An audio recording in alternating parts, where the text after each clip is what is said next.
Hi guys! As you all know, I love to exercise and stay fit.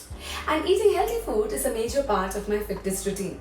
But honestly, work keeps me really busy. And I don't really get the time to cook as often as I would like. मेरे regular pressure cooker के साथ खाना बनाना मतलब बहुत time लग जाता है. पर अब नहीं.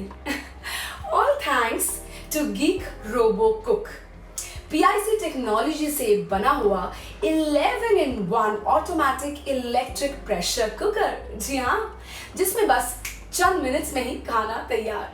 With 13 preset menus, built-in functions of 11 different appliances, I can now saute, I can steam, fry, यहाँ तक कि बेकिंग भी, इंडियन हो या फिर ग्लोबल, हर तरीके का खाना सिर्फ एक बटन दबाने से रेडी. अभी जो मेरा मन चाहे मैं वो खा सकती हूँ, क्योंकि गीक रोबोकुक रेसिपी ऐप पर 1000+ अलग अलग रेसिपीज अवेलेबल है. एंड द बेस्ट पार्ट, ये नॉर्मल प्रेशर कुकर से 10 टाइम्स ज़्यादा सेफ एंड पावरफुल है और इसे ना सुपरविजन की कोई भी ज़रूरत नहीं है. बस इसे सेट करो और मैं अपने दूसरे काम कर सकती हूँ, यहाँ तक कि बाहर भी जा सकती हूँ. और जब मैं घर लौटूंगी, घर आने पर टन-टना खाना रेडी.